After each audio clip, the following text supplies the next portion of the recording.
amigos, a todos nosso boa noite.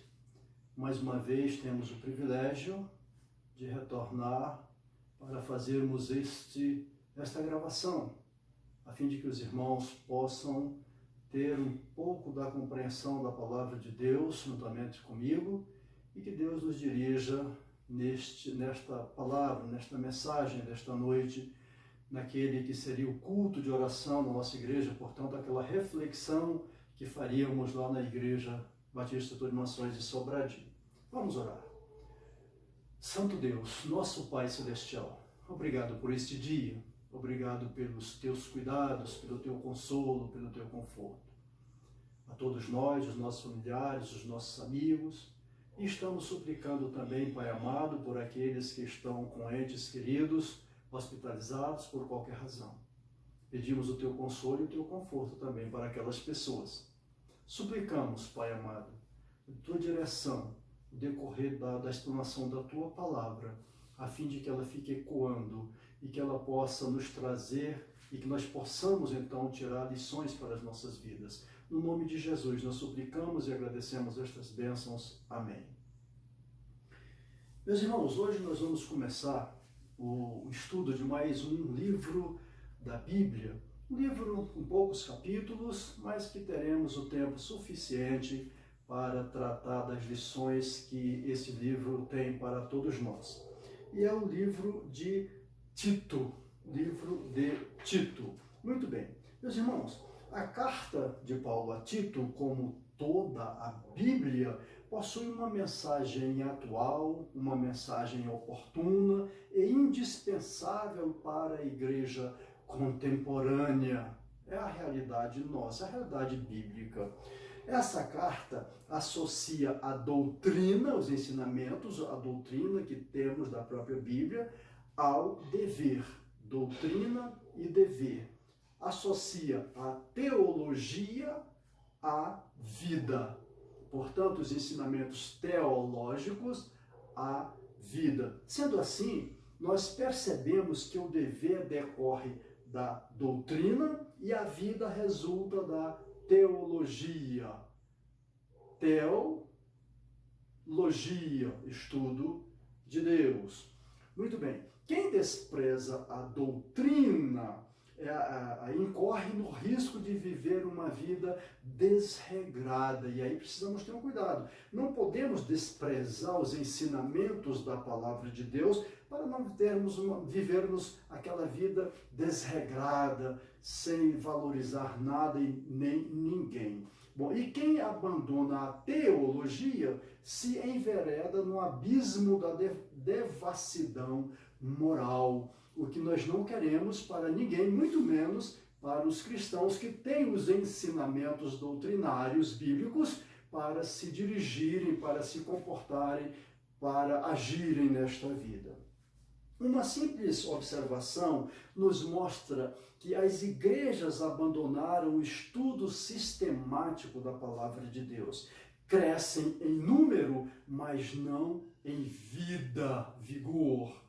Tem uma extensão, mas não tem profundidade no conhecimento da palavra de Deus. Podem ter influência política, mas não poder espiritual, mas não o poder espiritual. Por isso vemos muitas igrejas que não passam de aglomerados, sem o devido conhecimento, sem interiorizarem as doutrinas, os ensinamentos existentes na palavra de Deus. Essas igrejas, normalmente, elas priorizam a pregação sobre a prosperidade e não sobre o novo nascimento, aquela condição que cada pessoa tem a partir do momento de uma experiência pessoal com Jesus Cristo, em que há uma transformação no espírito, exteriorizando-se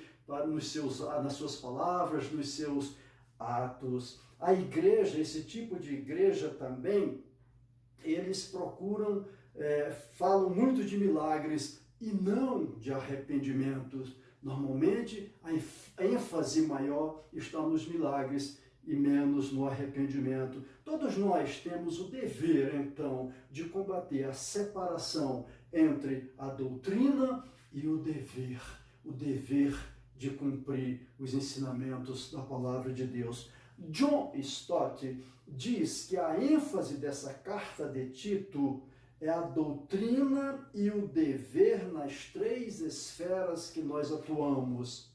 Doutrina e dever nas três esferas que nós atuamos primordialmente. Por exemplo, na igreja, é uma esfera, na família e no mundo em geral. O John Stott mostra essa ênfase que nós verificaremos no decorrer dos estudos da carta a Tito. Essa carta, então, ela é contemporânea e necessária por várias razões. Vamos destacar algumas. Porque a classe pastoral e muitas igrejas estão em crise. Essa é uma realidade. Haja vista a quantidade de suicídios na classe pastoral. Agora, nos nossos tempos, a igreja está em crise. E uma das razões por que ela se encontra em crise é porque a doutrina, os ensinamentos não têm sido aqueles que deveriam ser com fidelidade, ensinando de fato a palavra de Deus para as pessoas, a fim de que elas sejam saciadas, que a sede delas seja saciada pela própria palavra de Deus. Essa é uma das razões. Evidentemente que não é a única. Outra, porque as igrejas estão em descompasso entre a teologia e a vida. A forma como vivem não tem sido direcionada, não tem sido organizada, não tem sido impulsionada pelos ensinamentos teológicos, pelos ensinamentos encontrados na palavra de Deus. Por outra razão, porque heresias sempre se vestem de nova roupagem para se infiltrar na igreja. E aí podem seguir tantas outras. E quanto a essas heresias, esses falsos ensinamentos, nós temos que ter um cuidado muito grande, porque muitas vezes eles estão vindo do mundo sem Cristo e querem se estabelecer na igreja, de forma que, se nós não tivermos esse conhecimento da palavra de Deus aprofundadamente, não combateremos, e de repente ela vai crescendo, vai aumentando, e quando menos esperamos, fomos então engolidos por algumas heresias, alguns ensinamentos contrários à própria palavra de Deus. Muito bem, nós veremos isso também no decorrer dos estudos dos versículos da carta de Paulo a Tito. O autor desta carta, então, como já está claro, o autor da carta é Paulo. O destinatário da carta foi Tito e as igrejas lá de Creta. Muito bem. Essa carta foi escrita por volta do ano 64 depois de Cristo. E o propósito dessa carta é aconselhar Tito sobre a responsabilidade de supervisionar as igrejas lá na ilha de Creta. Então, Paulo estava dando a ele os conselhos, como ele deveria se comportar, como ele deveria agir na igreja da ilha de Creta. Muito bem. O verso 1, Tito 1, o verso 1, nós vemos aí as credenciais de Paulo, como Paulo estava se apresentando. E são duas da mais alta importância, as credenciais de Paulo nesta carta.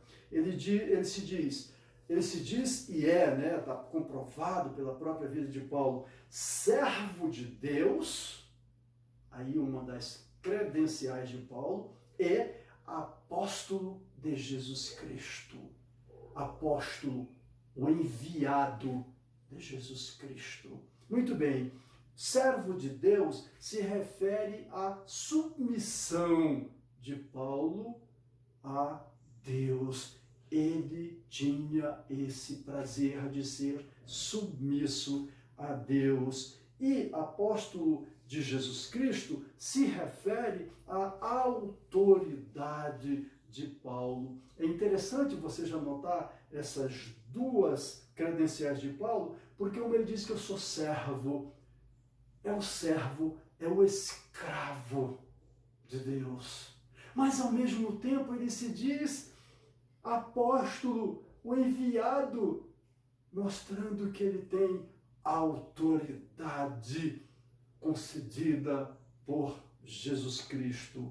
Meus irmãos, Paulo se tornou servo por rendição pessoal. Ele teve esse prazer, ele quis se render. E apóstolo por nomeação divina. Não foi por não foram os homens, não foram os apóstolos, os 12 ou os 11 que se juntaram lá para nomear Paulo. Não. Jesus Cristo foi quem o nomeou. E nesta carta, essa foi então a primeira e única vez em suas cartas, nas cartas que Paulo escreveu, que ele se refere a ele mesmo como servo de Deus. Você não vai encontrar essa credencial nas outras cartas escritas por Paulo. Essa apresentação denota que Paulo era exclusividade de Deus. Ele era propriedade exclusiva de Deus e estava a serviço de Deus.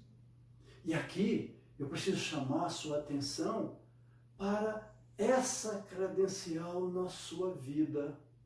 Você também é propriedade de Deus, vive exclusivamente para Deus. Faz uma diferença enorme quando nós gastamos tempo com a leitura bíblica, quando nós gastamos tempo com oração, quando nós gastamos tempo em adoração ao nosso Deus. Que maravilha! Ah, pastor, mas eu não posso passar 24 horas. Não estamos pedindo isso a você. O que estamos pedindo é que você se envolva, ache um tempo, seja o que tempo for, se você é tão ocupado que não lhe sobra 15, 20 minutos para você ler, cantar, adorar a Deus. Então, que use um tempo e que, usando esse tempo, você demonstre isso no seu dia a dia, lá no seu local de trabalho, no seu colégio, na sua casa, aos seus familiares.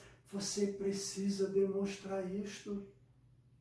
É exatamente essa demonstração daquilo que está cheio do seu coração, a sua mente, que Deus quer nesse instante para se apresentar como servo de Deus. Essa apresentação vai mostrar que você é exclusividade de Deus, que você é propriedade exclusiva de Deus. Essa expressão também aponta para o fato de que aquele que outrora foi escravo do pecado, agora livre por Jesus Cristo, está a serviço de Deus. Vejam que o quanto essa expressão tem a nos dizer.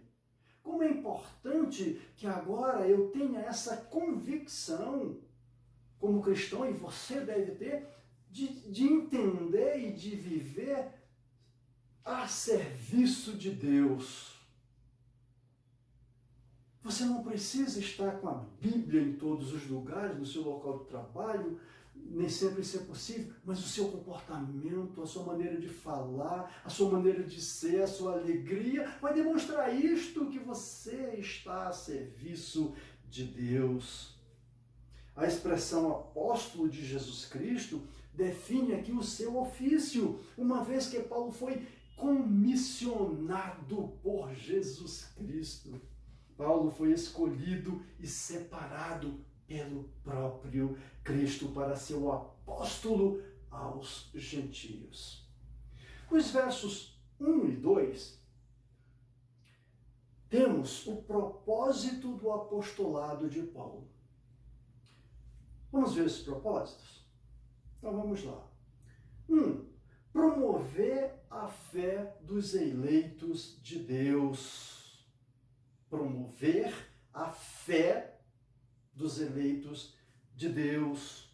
Paulo prega o Evangelho a fim de que as pessoas possam vir para a fé ou crescer na fé. Vejam o propósito aqui. Quando você pregar o Evangelho, não é para o seu enaltecimento. Quando você levar o Evangelho às pessoas, em particular, ou em um grupo de pessoas que te ouvem, olha, não é para que você apareça, mas é para que a palavra de Deus penetre nos corações, na alma daquela pessoa, de tal forma que ela tome uma decisão na vida. A decisão de ser um servo, uma serva de Jesus Cristo. Meus irmãos, aí aqueles que já são, o propósito do apostolado de Paulo é que a sua fé cresça ainda mais, qualquer que seja a circunstância pela qual você está passando. A fé é uma dádiva de Deus a você, a mim, a todos nós. A fé vem pelo ouvir a palavra de Deus, pelo entendimento da palavra de Deus, pela submissão à palavra de Deus. O propósito de Deus é salvar seu povo, mas não na infidelidade ou descrença. Essa é uma daquelas heresias, nós falamos ainda há pouco, que costumam penetrar nas nossas igrejas. A pessoa chega, se aproxima, diz que tem fé, que aceitou Jesus, mas em nada mudou seu comportamento lá do mundão. Nada. E o tempo passa e ela não quer mudar. Pelo contrário, ela quer que aquele seu comportamento normalmente pecaminoso se faça presente no seio da nossa igreja, da igreja. O propósito de Deus, então, é salvar, mas não na infidelidade e descrença. Ele quer que creia, Ele quer que sejamos fiéis. Primeiro, eles devem crer e só então é que serão salvos. Quando levamos a palavra, precisamos orar por aquelas pessoas que estão nos ouvindo, que estão sendo evangelizadas por nós, de forma que, de fato, eles creiam e obtenham a salvação. Isso implica que o pregador do Evangelho é o intérprete da divina revelação da salvação. Quando estamos pregando, é para revelar às pessoas que Jesus Cristo veio para ser o nosso Salvador e que um dia Ele vai retornar como juiz e que até lá eu preciso tomar uma decisão na minha vida.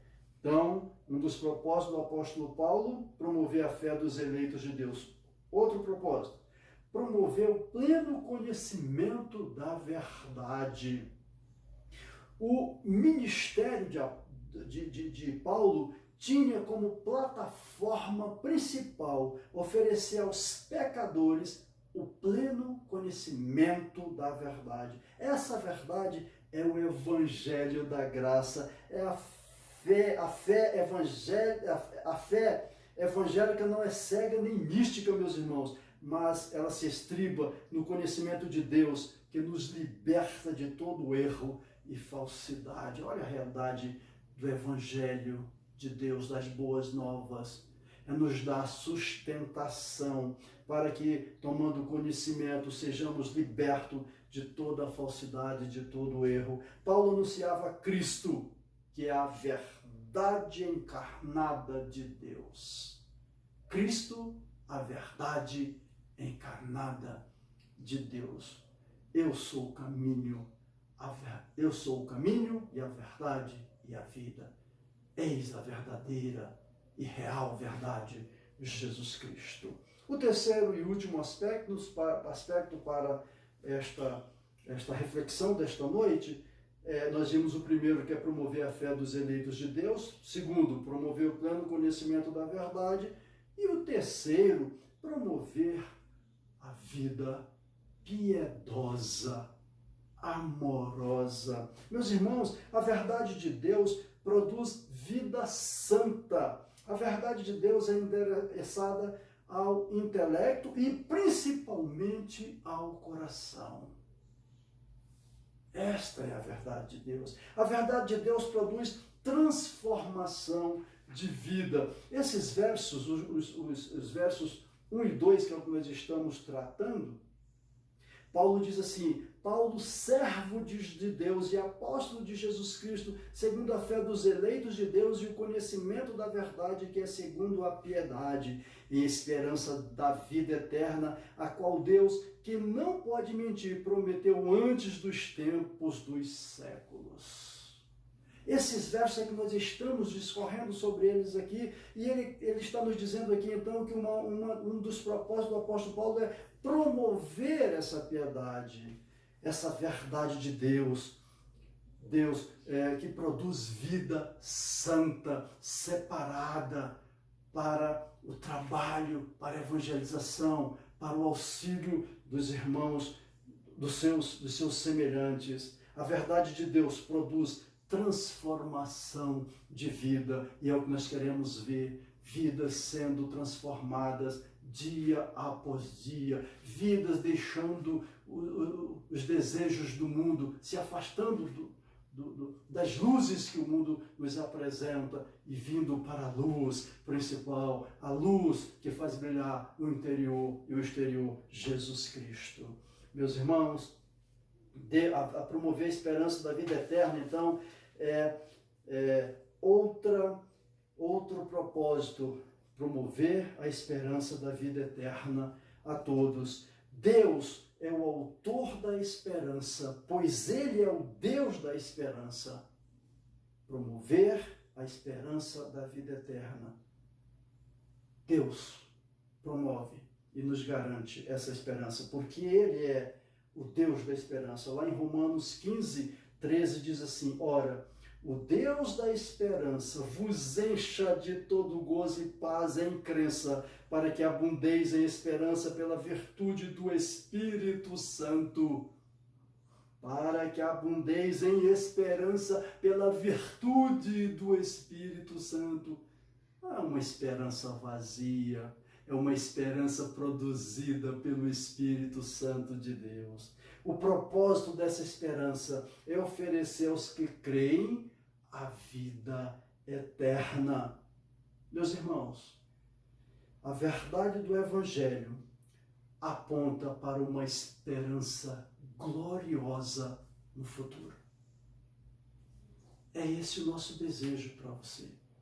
Que você alimente esta esperança e que, alimentado, possa distribuí-la às pessoas, possa compartilhar essa esperança às pessoas, de forma que muitos outros, participem de um glorioso futuro preparado por Deus para nós. Que Deus, nesta noite, mais uma vez, derrame sobre nós as suas bênçãos, entre elas a da compreensão da sua palavra, e que Ele assim nos abençoe. Amém? Nosso Deus, nosso Pai Celestial, obrigado por mais esse dia, obrigado por mais essa oportunidade de explanar um pouquinho da Tua palavra, e com perdão dos nossos pecados, nós estamos suplicando que o Teu Espírito Santo tenha livre trânsito em nossos corações e mentes, de forma, Senhor, que a Tua palavra seja assimilada por cada um daqueles que estiverem ouvindo. Pai bendito, e uma vez que assimilemos esta palavra, possamos colocá-la em prática e ver mais e mais pessoas se rendendo aos Teus pés, conforme fez Paulo quando foi convocado por Jesus Cristo. Pai, nos dê um restante de semana sob Tua graça, sob Teu livramento.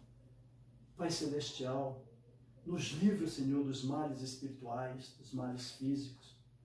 Senhor Deus, nos livra desse vírus que tem assolado a humanidade. Nós somos os Teus servos que agora buscamos a Tua proteção, o Teu livramento, o Teu cuidado, o poder para divulgarmos a Tua palavra. No nome de Jesus, suplicamos e agradecemos estas bênçãos. Amém.